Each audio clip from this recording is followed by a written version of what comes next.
কয়েকজন সাহাবীর জীবনী শোনাই। আবু মাহজুরা রাদিয়াল্লাহু তাআলা আনহু, মক্কার মুয়াজ্জিন, আগে ছিল মুশরিক, পরে হয়েছে মুমিন। উনি কিভাবে মুমিন হইলেন এই ঘটনাটা একটু আপনাদের শোনাতে চাই। হুনাইনের যুদ্ধে ৮ম হিজরি, কত হিজরি সবাই বলেন না একটু, কত হিজরি? ৮ম হিজরিতে হুনাইনের যুদ্ধে রাসূল সাল্লাল্লাহু আলাইহি ওয়াসাল্লাম ফিরে আসতেছেন মদিনায়। পথিমধ্যে বেলাল রাদিয়াল্লাহু তাআলা আনহু আজান দিচ্ছেন। কি দিচ্ছেন? তো পাশে ছিল মুশরিকদের একটা পল্লী, কিছু মুশরিক তরুণ, কিছু অমুসলিম কিশোর, তারা আজানকে ব্যঙ্গ করতেছে। আমাদের বাংলায় মুখ ভেঙ্গানো বলে আর কি। বেলাল রাদিয়াল্লাহু তাআলা আনহু আজান দিচ্ছেন, ওই বাচ্চাগুলো মুশরিক, তো ওরা আজানকে ব্যঙ্গ করতেছে, বিকৃতি করে ওরাও আজান দিচ্ছে। উদ্দেশ্য হচ্ছে আজানকে নিয়ে ঠাট্টা করা। উদ্দেশ্য কি? ঠাট্টা করা।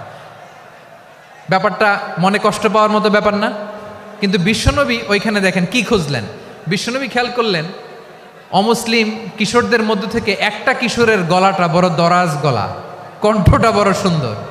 খেয়াল করে দেখলেন যে কিছু কিশোর বেলালের আজানকে ব্যঙ্গ করে, বিকৃতি করে, কিন্তু একজনের কণ্ঠ দেখতে পাচ্ছেন না এত দূরে, কিন্তু কণ্ঠটা বড় সুন্দর, দরাজ গলা। বিশ্বনবী সাহাবীদেরকে বললেন, ধরো এগুলারে, ধরো। সবগুলারে ধরে বিশ্বনবীর সামনে আনা হলো। ওরা হাঁটু গেড়ে বসলো।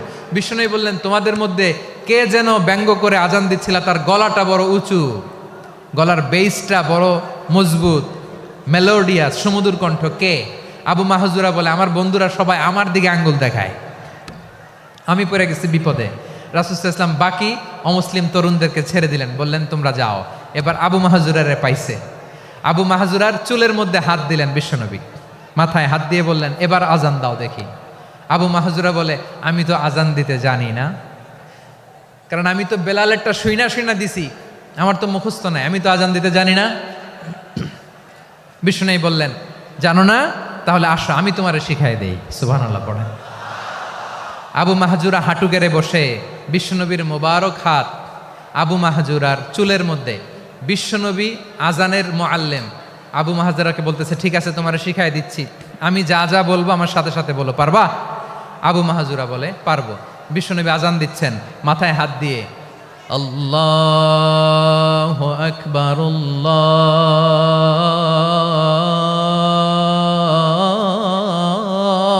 আল্লাহু আকবার। আবু মাহজুরা এই বাক্যটা পড়লেন। বিশ্বনবী দ্বিতীয় বাক্য পড়তে আরম্ভ করলেন, আল্লাহু আকবার,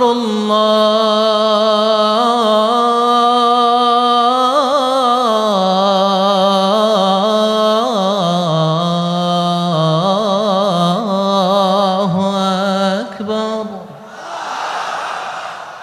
আবু মাহজুরা এই বাক্যটা বললেন। বিশ্বনবী আবু মাহজুরার মাথার মধ্যে হাত দিয়ে তৃতীয় বাক্য পড়লেন,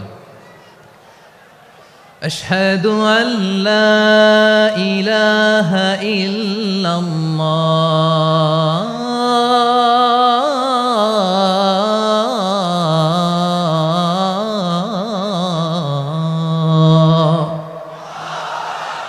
আবু মাহজুরা তৃতীয় বাক্য পড়লেন। বিশ্বনবী একটা বাক্য পরে আবু মাহজুরা পরে, বিশ্বনবী পরে আবু মাহজুরা পরে। আবু মাহজুরা কিন্তু অমুসলিম, মুশরিক। আবু মাহজুরা বলে, এক একটা বাক্য পড়ি আমার কলিজাটা গলে ঠান্ডা হয়ে যায়। এতদিন মোহাম্মদকে গালি দিতাম, এখন মোহাম্মদ আমার মাথায় যখন হাত রাখছে আমার সারা শরীর ঠান্ডা হয়ে গেছে। বিশ্বনবী আজান শিখাচ্ছেন, একটা একটা বাক্য পড়ে আবু মাহজুরাও পড়ে, বিশ্বনবী পড়ে, আবু মাহজুরাও পড়ে।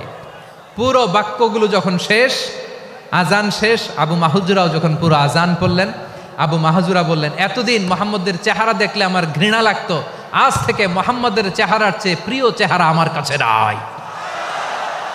আবু মাহজুরা বললেন, ও মুহাম্মদ, আজানের বাক্য তো আপনি আমারে শেখালেন, এখানেই শেষ করবেন না, আপনি আমারে পড়ায় দেন, লা ইলাহা ইল্লাল্লাহু মুহাম্মাদুর রাসূলুল্লাহ সাল্লাল্লাহু আলাইহি ওয়াসাল্লাম। বিশ্বনবীর সাথে দাঁড়িয়ে উনি শাহাদা পড়ে মুসলমান হয়ে গেলেন। এবার আবু মাহজুরা বলে, ইয়া রাসূলুল্লাহ, ইয়া হাবিবাল্লাহ, আমি মুমিন হয়েছি, মুসলমান হয়েছি, আপনার কাছ থেকে আজান শিখার সৌভাগ্য আমি লাভ করেছি গো নবী। আমার কণ্ঠের বড় তারিফ করেছেন, আপনি আমার আজানকে আপনি পছন্দ করেছেন। একটা জিনিস আপনার কাছে চাই, আপনি আমাকে মক্কার মসজিদুল হারামের মুয়াজ্জিন হিসেবে অ্যাপয়েন্ট করে দেন। বিষ্ণু ঈসা ইসলাম বললেন, যাও আবু মাহজুরা, আমি তোমাকে পৃথিবীর শ্রেষ্ঠতম মসজিদ মক্কার মসজিদুল হারামের মুয়াজ্জিন হিসেবে অ্যাপয়েন্ট করে দিলাম। দেখছেন কিভাবে ট্যালেন্ট হান্টিং করতে হয়, কিভাবে হিউম্যান রিসোর্স মানব সম্পদকে ব্যবহার করতে হয়। আসছিল আজানকে ভেঙ্গাইতে, আসছিল কেন? আজানকে ব্যঙ্গ করার জন্য, বিকৃত করার জন্য। আজানকে বিকৃত করতে যে ইসলামের সবচাইতে শ্রেষ্ঠ মসজিদের মুয়াজ্জিন হয়ে গেল। পড়েন সুবহানাল্লাহ। হযরত আবু মাহজুরা রাদিয়াল্লাহু তাআলা আনহু ওনার এই সুললিত কণ্ঠ ব্যবহার করে মসজিদুল হারামে এত সুন্দর করে আল্লাহু আকবার বলে আজান দিতেন, মানুষগুলোর, মুসল্লিগুলোর, মক্কাবাসীর হৃদয়কে তিনি বিগলিত করে দিতেন। মানুষের হৃদয়কে ঠান্ডা হয়ে যেত। শুধু এখানেই শেষ না আমার যশোরের ভাইয়েরা, বিশ্বনবী যখন সাইয়েদনা আবু মাহজুরা রাদিয়াল্লাহু তাআলা আনহুকে আজান শিখাচ্ছিলেন, বলেন তো বিশ্বনবীর হাতটা কোথায় ছিল? আবু মাহজুরার মাথার সামনে, এই চুলের উপরে ছিল। আবু মাহজুরা মুবারক হাত আবু মাহজুরার কপালের চুলের যেই জায়গায় লেগেছে, মৃত্যুর আগের দিন পর্যন্ত আবু মাহজুরা মাথার ওই চুলে কোনোদিন ছুরি আর কামার লাগায় নাই, সেখানে কেচি লাগায় নাই, চুলের মধ্যে খুর লাগায় নাই। আবু মাহজুরা ডান দিকের চুল কাটতো, বাম দিকের চুল কাটতো, পেছনের চুল কাটতো, সামনের চুল কাটতো না। আবু মাহজুরা রাদিয়াল্লাহু তাআলা আনহুর সামনের চুলগুলো বড় হতে হতে যখন এত বড় হয়ে যায়, তিনি চুলগুলো পেঁচিয়ে মাথার মধ্যে রাখতেন, তারপরে তিনি পাগড়ি পরতেন। সবাই জিজ্ঞেস করতো, আবু মাহজুরা এটা আবার কেমন স্টাইল? দেখতে তোমারে কি বিদঘুটে লাগে? কেমন অড লাগে, কেমন খারাপ দেখা যায়। মক্কায় এমন কোনো মানুষ তো দেখি নাই, ডানে চুল কাটে, বায়ে চুল কাটে, পেছনে চুল কাটে, সামনে কাটে না। ওরে আবু মাহজুরা, কেমন দেখা যায় তোমারে? তুমি সামনের চুল কাটো না কেন? আবু মাহজুরা বলে, আমি হাঁটু গেড়ে পেয়ারা নবীর সামনে বসেছিলাম, আমার এই মাথার চুলের মধ্যে মুবারক হাত লাগিয়ে বিশ্বনবী নিজে আমাকে আজানের প্রতিটা বাক্য শিক্ষা দিয়েছেন। বিশ্বনবীর মোবারক হাত, পবিত্র হাত আমার মাথার চুলের যেই জায়গায় লেগেছে, আমি চাই ওই চুলগুলা নিয়ে আমি আমার কবরের ভিতরে যাব। সাইয়েদনা আবু মাহজুরা রাদিয়াল্লাহু তাআলা আনহু ইন্তেকালের আগের পর্যন্ত মাথার সামনের চুলগুলা কাটে নাই।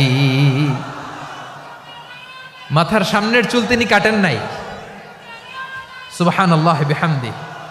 কেমন ভালোবাসতেন বিশ্বনবী সাহাবীদেরকে, সাহাবারা কেমন ভালোবাসতেন বিশ্বনবীকে। সামনের চুলগুলো বড় হতে হতে এত বড় ছিল, পেঁচিয়ে রেখে পাগড়ি পরতেন, কাটতেন না। নবীর হাত লেগেছিল। সুবহানাল্লাহ পড়েন। তাহলে what is the lesson? Moral of the story কি? মোরাল অফ দ্য স্টোরি হচ্ছে, আসছিল আজানকে ব্যঙ্গ করার জন্য, বিকৃত করার জন্য, হয়ে গেল মসজিদুল হারামের মুয়াজ্জিন। দেখেন বিশ্বনবী একটা খারাপ সিচুয়েশনের মধ্যে থেকে কি ভালো জিনিস বের করে আনলেন। আমি যে শুরুতে বলেছি কিভাবে তিনি হিউম্যান রিসোর্সকে ডেভেলপ করেছেন, ম্যানেজ করেছেন। তিনি যে চৌকস ট্যালেন্ট হান্টার ছিল, দেখেন সবার মধ্যে থেকে এর বাছাই করে মুয়াজ্জিন বানাই দিয়েছেন। সুবহানাল্লাহ পড়েন। তার মানে এই না সবাইরে ধরে ধরে উনি মুয়াজ্জিন বানাইছেন। যার যেই ট্যালেন্ট আছে তাকে ওই কাজে অ্যাসাইন করেছেন। যার যেই প্রতিভা আছে তার প্রতিভাকে ইসলামের কাজে লাগিয়েছেন। সুবহানাল্লাহ পড়েন। যায়েদ বিন সাবিত রাদিয়াল্লাহু তাআলা আনহু নাম শুনেছেন? যশোর, কথা বেরোয় না। যদি জিগায় সালমান খানের নাম শুনছেন, সবাই হাত তুলবে, জি হুজুর শুনছি, মানে সব দেখা শেষ। সালমান খান, আমির খান, অমুক খান, সব খান মুখস্থ, কিন্তু যায়েদ বিন সাবিতের নাম মুখস্থ নাই মুসলমানদের। যেই সাহাবী মাথার সামনের চুল কাটে নাই, মসজিদুল হারামের মুয়াজ্জিন বানাইছেন বিশ্বনবী, সাহাবীর নাম কি? খায়া ফেলাইছে, স্লোগানের সাথে খায়া ফেলাইছে। আবু মাহজুরা। কি নাম? আবু মাহজুরা আল জুমাহি রাদিয়াল্লাহু তাআলা আনহু। এই নামটা আজকে নিয়ে যাইতে হবে যশোর। আবু মাহজুরা রাদিয়াল্লাহু তাআলা আনহু। 2 নম্বরে বলছিলাম যায়েদ বিন সাবিত রাদিয়াল্লাহু তাআলা আনহু। বিশ্বনবী দেখলেন মদিনার এই আনসারী সাহাবী হাইলি ট্যালেন্টেড, ইন্টেলেকচুয়াল, মেরিটোরিয়াস, জ্ঞানের প্রতি তার আকর্ষণ, মারাত্মক আকর্ষণ। বিশ্বনবী তাকে দায়িত্ব দিলেন, কোরআন যা নাজিল হয় তুমি লিখো, কাতিবুল ওয়াহি বানায় দিলেন। সুবহানাল্লাহ। যায়েদ বিন সাবিতরে আবার আজান শেখান নাই, কারণ তার মধ্যে বিশ্বনবী প্রতিভা দেখেছেন, একাডেমিক প্রতিভা। বিশ্বনবীর একাডেমিক প্রজেক্টগুলো তিনি হ্যান্ডেল করতেন। যায়েদ বিন সাবিত ছিল বিশ্বনবীর ব্যক্তিগত সচিব। কি ছিল? ব্যক্তিগত সচিব। বোঝেন নাই? বিশ্বনবীর ব্যক্তিগত সচিব এবং দোভাষী। ইহুদিরা কিছু লিখে দিলে এটার অর্থ বিশ্বনবীরে বুঝায় দিতেন, আবার ইহুদিদের কাছে কিছু লিখতে হলে তিনি লিখে দিতেন। বিশ্বনবী একদিন বললেন, ইন্নী ওয়াল্লাহি মা আমানু ইয়াহুদা আলা কিতাব। ইহুদিরা যে চিঠি পাঠায় অর্থ তো বুঝি না, আরেক ইহুদি আইনে অর্থ করা লাগে। আবার ইহুদিদের কাছে কিছু লিখে পাঠাইতে চাইলে আমরা তো লিখতে পারি না, ইহুদিরে দিয়ে লেখা লাগে। ওরা যে পয়রা শোনায় লিখে দেয়, আমি ওদের বিশ্বাস করি না। আমার নিজের একজন লোক দরকার। বিশ্বনবী এই যায়েদ বিন সাবিতকে চুজ করলেন ল্যাঙ্গুয়েজের জন্য। উনি বললেন, যায়েদ, তোমার সফট স্কিলকে ডেভেলপ করতে হবে, তুমি হিব্রু ল্যাঙ্গুয়েজ শিখে ফেলো। যায়েদ বিন সাবিত বলল, বিশ্বনবীর মোটিভেশন আর ইন্সপিরেশন পেয়ে আমি 15 দিনে ইহুদিদের এই হিব্রু ল্যাঙ্গুয়েজ শিখে ফেললাম। শুধু শিখে ফেললাম না, হাত্তা হাদিকতু, even I became master in the language. এই ভাষা আমি পারদর্শী হয়ে গেলাম। এরপরে ইহুদিরা চিঠি লিখে পাঠালে আর কোনো ইহুদি ডাকা লাগতো না, আমি নবীর এটার অর্থ শুনে পরে বুঝাই দিতাম। আবার ইহুদিদের কাছে চিঠি লেখা লাগলে আমি যায়েদ বিন সাবিত চিঠি লিখে দিতাম। সুবহানাল্লাহ। দেখেন, এত সাহাবীর মধ্য থেকে বিশ্বনবীর একাডেমিক প্রজেক্ট, ব্যক্তিগত সচিব, দোভাষী হিসেবে তিনি যায়েদ বিন সাবিতের মতো তরুণকে নির্বাচিত করেছেন। কেমন ট্যালেন্ট হান্টার ছিল আমার নবী। সুবহানাল্লাহ পড়বেন না? বিশ্বনবীর ইন্তেকালের পরে সাইয়েদনা আবু বকর রাদিয়াল্লাহু তাআলা আনহু যখন খলিফা হয়ে আসলেন, কোরআনকে সংকলনের দায়িত্ব দেয়া লাগবে, কোন সাহাবীকে দিবেন?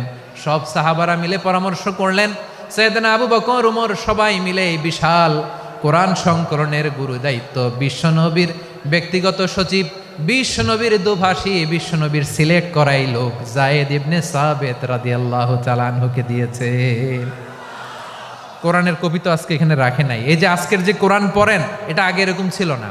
কোরআন নাজিল হলে সাহাবারা চামড়ার, ওটের চামড়ায় লিখে ফেলতো, ওটের চ্যাপ্টা হাড্ডির মধ্যে লিখে ফেলতো, গাছের গুড়ির মধ্যে লিখে ফেলতো। বিভিন্ন জনের কাছে ছড়ানো ছিটানো ছিল।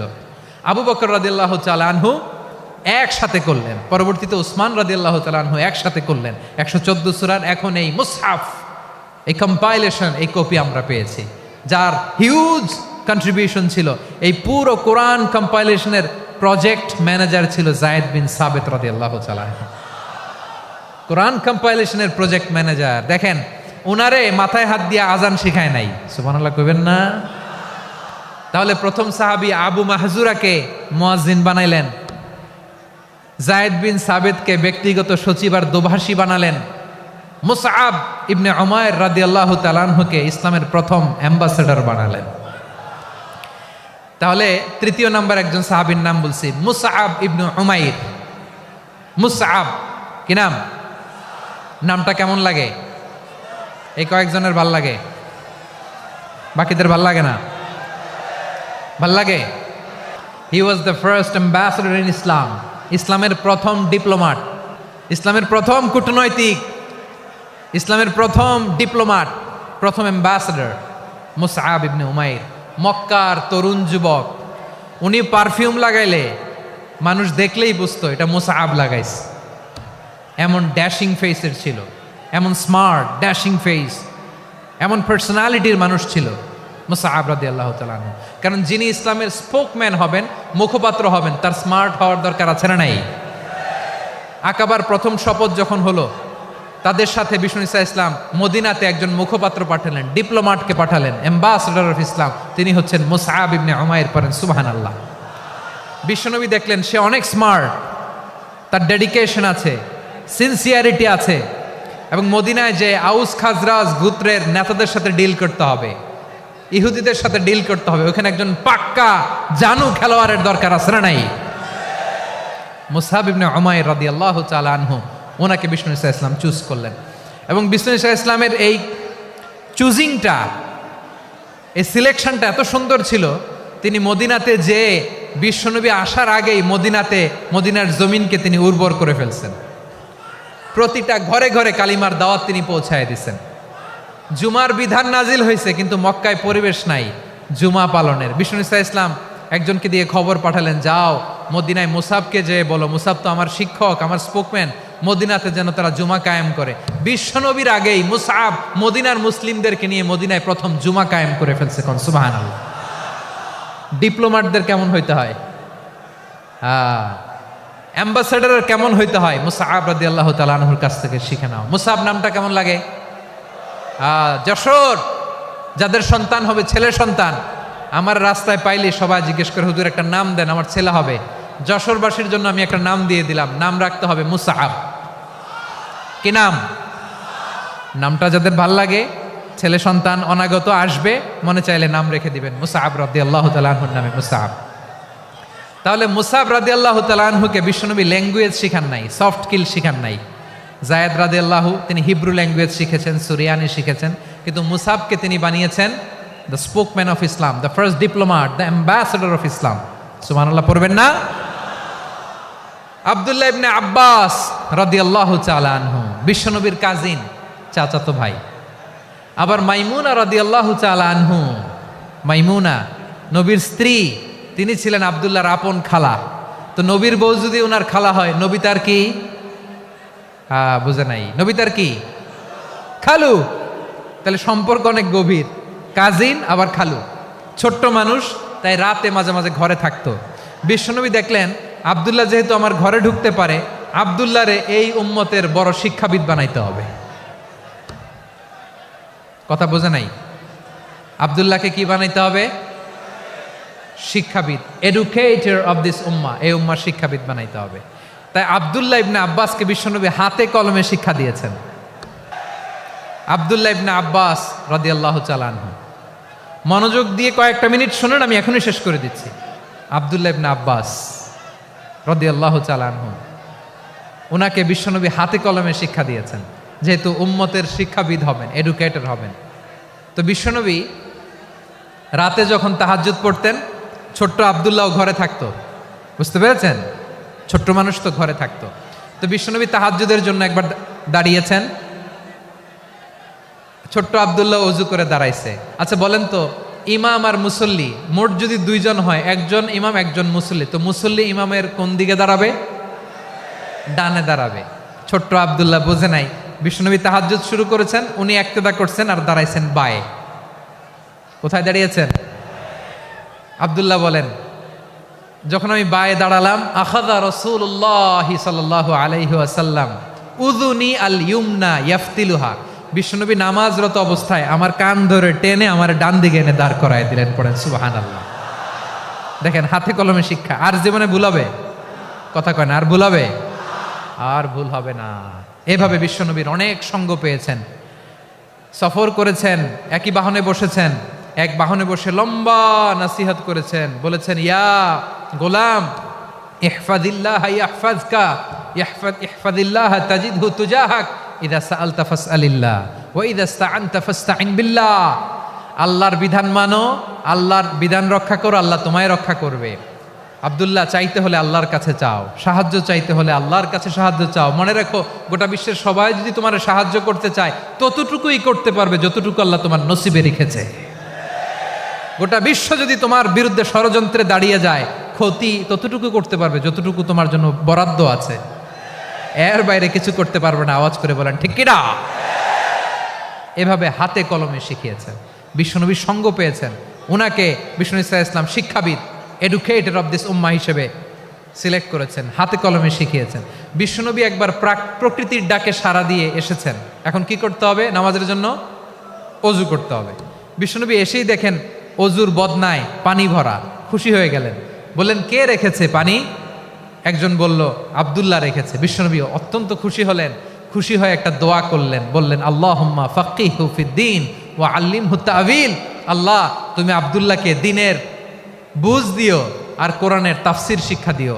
বিশ্বনবীর এই দোয়া এমন লাগছে, উনি রঈসুল মুফাসসিরিন, এই পৃথিবীতে যত মুফাসসির ছিল, যত মুফাসসির আসবে, সকল মুফাসসিরের সম্রাট হিসেবে স্বীকৃত হয়েছেন আব্দুল্লাহ ইবনে আব্বাস। বিশ্বনবী ওনারে আজান শিখান নাই, বিশ্বনবী ওনারে ল্যাঙ্গুয়েজ শিখান নাই, বিশ্বনবী ওনারা অ্যাম্বাসাডর বানান নাই, হাতে কলমে শিক্ষা দিয়েছেন। ছোট্ট মানুষ, বিশ্বনবী ইন্তেকাল করলেন। আবু বকরের সময় গেল, ওমরে ফারুকের খেলাফত, তখনও তিনি তরুণ। ওমরে ফারুক রাদিয়াল্লাহু তাআলা আনহু ওনার ক্যাবিনেট মিনিস্ট্রির বৈঠকে এই আব্দুল্লাহ ইবনে আব্বাসকে পাশ দিয়ে বসায় রাখতেন। বয়স্ক সাহাবারা এটা পছন্দ করতো না। তারা বলতো, ঘটনা কি, আব্দুল্লাহর মতো ছেলে নাতি আমাদের আছে, এরা কেন রাখে ওমরে ফারুক? ওমরে ফারুক এটা টের পেলেন। তিনি বুঝতে পারলেন যে ক্যাবিনেট মেম্বাররা এটা পছন্দ করে না, ছোট্ট আব্দুল্লাহরা কেন রাখি, কেন যে রাখি এটা একদিন বুঝাবো। একদিন মিটিংয়ে তিনি সবাইকে বললেন, ইদা জাআ নাসরুল্লাহি ওয়াল ফাতহ। এই আয়াত দ্বারা উদ্দেশ্য কি বলেন তো মুরব্বী সাহাবীরা? এক সাহাবী বলেন, এই সূরা দ্বারা উদ্দেশ্য, আল্লাহ বলেছেন আমাদেরকে বিভিন্ন ল্যান্ড, বিভিন্ন এলাকা বিজয় করতে হবে। ওমরে ফারুক বললেন, না, হয়নি। আরেকজন বললেন, বিজয় হওয়ার পর আমাদের বেশি বেশি আল্লাহর বরত্বের ঘোষণা দিতে হবে, এটা উদ্দেশ্য।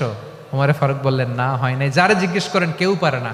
সব শেষে বিশ্বনবী ছোট্ট আব্দুল্লাহরে বলেন, আব্দুল্লাহ, ইদা জাআ নাসরুল্লাহি ওয়াল ফাতহ এর দ্বারা উদ্দেশ্য কি বলো তো? ছোট্ট আব্দুল্লাহ বলেন, হুয়া আজালু রাসূলিল্লাহ। এই আয়াত দ্বারা বিশ্বনবীর বিদায়কে উদ্দেশ্য নেওয়া হয়েছে। ওমরে ফারুক বললেন, হাযা হুয়া, এটাই তো সঠিক উত্তর, এটাই সঠিক তাফসীর এই আয়াতের। কারণ ইদা জাআ নাসরুল্লাহি ওয়াল ফাতহ, যখন আল্লাহর সাহায্য আর বিজয় আসবে, ওয়া রাআইতান নাসা ইয়াদখুলুনা ফি দীনিল্লাহি আফওয়াজা, আপনি দেখবেন দলে দলে ঢলে ঢলে বানের পানির মতো মানুষ ইসলামের দিকে ঢুকতেছে, ইসলামের বিজয় হয়েছে। তো ইসলামের বিজয়ের মিশন নিয়ে নবী আসছে, বিজয়ী যখন হয়ে গেছে এখন তো নবীর বিদায় হবে। জোরে বলেন ঠিক কিনা? কোন সাহাবী এই সূক্ষ্ম কথাটা ধরতে পারে নাই, ওই আব্দুল্লাহ ছাড়া।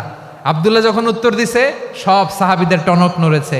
এরপর থেকে কোনো ক্যাবিনেট মিটিংয়ে আর কোনো সাহাবারা কোনো প্রশ্ন করে নাই, আওয়াজ করে পড়েন সুবহানাল্লাহ। বিশ্বনবী আব্দুল্লাহ ইবনে আব্বাসকে দ্য এডুকেটর অফ দ্য উম্মাহ, উম্মার শিক্ষাবিদ হিসেবে গ্রহণ করেছেন। আওয়াজ করে পড়তে হবে আল্লাহু আকবার। সাহাবীদের নামগুলো মনে থাকবে? এক নম্বরে আবু মাহজুরা, মুয়াজ্জিন বানাইছেন। যায়েদ ইবনে সাবিত, দোভাষী, ট্রান্সলেটর অফ প্রফেট, এবং তিনি ছিলেন বিশ্বনবীর ব্যক্তিগত সচিব। মুসআব ইবনে উমাইর, the first ambassador and diplomat of Islam. আব্দুল্লাহ ইবনে আব্বাস, এই উম্মার সবচেয়ে বড় এডুকেটর, শিক্ষাবিদ। আরেকজন ছিল আব্দুল্লাহ ইবনে মাসউদ রাদিয়াল্লাহু তাআলা। দুই আব্দুল্লাহ, আব্বাস গেল, আরেকজন হচ্ছে মাসউদ। মক্কার তরুণ, ছাগল পালতো মুশরিকের। বিশ্বনবী আর আবু বকর রাদিয়াল্লাহু তাআলা আনহু একবার গেলেন, যে দেখে এই তরুণ দাঁড়ায় আছে। বিশ্বনবী বলেন, আমি খুব ক্ষুধার্ত, তোমার কাছে কি দুধ আছে ছাগলের? আব্দুল্লাহ ইবনে মাসউদ বলে, আছে। ওয়ালাকিন আনা মুতামান, কিন্তু যে দুধ আছে এটা আমানতের, আমি দিতে পারবো না। বিশ্বনবী এইটা শুনেই তারা টার্গেট করে ফেলছে। আনা মুতামান, দুধ আছে কিন্তু এটা আমার মালিকের, আমি তো দরদ দেখাই, আমার মালিকের দুধ আপনি পথিক, আপনারে দিতে পারি না। বিশ্বনবী টার্গেট করে ফেলছেন, এরে আমার কাজে লাগাইতে হবে। বিশ্বনবী বললেন, আচ্ছা ঠিক আছে, দুধ দিও না, কিন্তু এমন ছাগি আছে কিনা যেই ছাগির সাথে কোনো ছাগলের মিলন হয় নাই, তার ওলানে দুধও আসে নাই, বাচ্চাও নাই, এরকম ছাগির থেকে যদি আমি দুধ খাই তাহলে তো সমস্যা নাই। বলতেছে, এরকম ছাগির থেকে দুধ খাইলে সমস্যা নাই, কারণ এরকম ছাগির ওলান থেকে দুধ আসবেও না। বলতেছে, ঠিক আছে, এরকম একটা ছাগি নিয়ে আসা হলো। বিশ্বনবী বিসমিল্লাহ বলে ওই ছাগির ওলানে হাত দিলেন। হাত দিতে দেরি, পুরো ওলানটা দুধে ভরে যেতে দেরি হয় না। বিশ্বনবী আর আবু বকর রাদিয়াল্লাহু তাআলা আনহু দহন করে পেট ভরে খেলেন। এই দৃশ্য আব্দুল্লাহ ইবনে মাসউদের হৃদয়ে দাগ কাটলো। এই মুআজিজা দেখে তিনি বললেন, আশহাদু আল্লা ইলাহা ইল্লাল্লাহ ওয়া আশহাদু আন্না মুহাম্মাদুর রাসূলুল্লাহ। তিনি ষষ্ঠ মুসলিম ছিলেন, 6 নম্বর মুসলমান। ওনাকে টার্গেট করে বিশ্বনবী দেখলেন এমন ইন্টেলেকচুয়াল ব্রেন, উনি সূক্ষ্ম সূক্ষ্ম জিনিস বুঝে বেশি, ফিকহি জ্ঞান ওনার মধ্যে বেশি। বিশ্বনবী ওনাকে কোরআনের জ্ঞান শিক্ষা দিতে লাগলেন। উনি বিশ্বনবী সবার কাছে কোরআন শোনায়, কিন্তু বিশ্বনবী নিজে আব্দুল্লাহ ইবনে মাসউদের কাছ থেকে কোরআন শুনতো। বিশ্বনবী একবার বললেন, ইকরা আলাইয়া ইয়া মাসউদ। ইবনে মাসউদ, একবার শোনাও তো কোরআন দেখি। আব্দুল্লাহ ইবনে মাসউদ বলে, আকরাউ আলাইকা ওয়া আলাইকা উনজিল। নবী, আপনার উপর কোরআন নাজিল হয় আর আমি আপনার সামনে কোরআন পড়ব। বিশ্বনবী বললেন, ইন্নী উহিব্বু আন আসমাআহু মিন গায়রি। আমি নিজে পড়তে যেমনি ভালোবাসি, অন্যে পড়ুক আমি শুনবো, এটাও আমি ভালোবাসি। সূরা নিসা তিনি তেলাওয়াত করে শুনিয়েছেন। এমন সূক্ষ্ম সূক্ষ্ম বিষয় বিশ্বনবী উনাকে ধরিয়ে দিয়েছেন। উনি হয়ে গিয়েছেন আব্দুল্লাহ ইবনে আব্বাস, হয়েছেন রাইসুল মুফাসসিরিন, উনি হয়ে গিয়েছেন ফাকিহুল উম্মাহ। ওনার চাইতে বড় ফকি এই পৃথিবী আর দেখবে না। চিল্লায় বলেন সুবহানাল্লাহ। উনি বলতেন, ওয়াল্লাহি ওয়াল্লাহি ইল্লাযী লা ইলাহা গায়রু মা উনজিলাত সূরাতুন মা উনজিলাত সূরাতুন ইল্লা ওয়া আনা আ'লামু আইনা উনজিলাত ওয়া ফীমা উনজিলাত। বিশ্বনবী এমন ভাবে কোরআনের দার্স আমাকে দিয়েছেন, কোরআনে যত সূরা নাজিল হয়েছে, যেখানে নাজিল হোক না কেন আমি জানি এটা কোথায় নাজিল হয়েছে এবং কোন প্রেক্ষাপটে নাজিল হয়েছে। এমন একটা সূরা নাই যে সূরার কোথায় নাজিল হয়েছে আমি মাসুদের জানা নাই, কোন প্রেক্ষাপটে নাজিল হয়েছে আমার জানা নাই। এরকম ঘটবে না, চিল্লায় বলেন আল্লাহু আকবার। এই আব্দুল্লাহ ইবনে মাসউদ রাদিয়াল্লাহু তাআলা আনহু ওমর ফারুকের সময় কুফার চিফ জাস্টিস ছিলেন। কুফা নগরীর চিফ জাস্টিস। চিফ জাস্টিস বুঝেন নাই? বিচারপতি। কি ছিলেন? সবাই বলে নাই কি ছিলেন? বিচারপতি ছিলেন। এবং ওনার যে ফিকহি জ্ঞানের ধারা, এটাই আলকামা, ইব্রাহিম আন-নাখাই, হাম্মাদ ইবনে সুলাইমান হয়ে ইমাম আবু হানিফা পর্যন্ত পৌঁছেছে।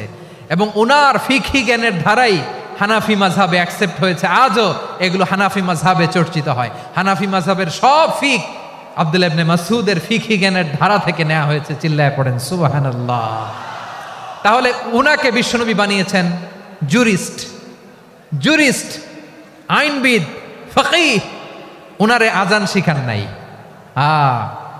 হিউম্যান রিসোর্স ডেভেলপমেন্ট কিভাবে করবেন, মানব সম্পদের উন্নয়ন কিভাবে করতে হয়, কিভাবে যার যেখানে প্রতিভা কাজে লাগাতে হয় উনি দেখিয়েছেন। সুবহানাল্লাহ পড়বেন না?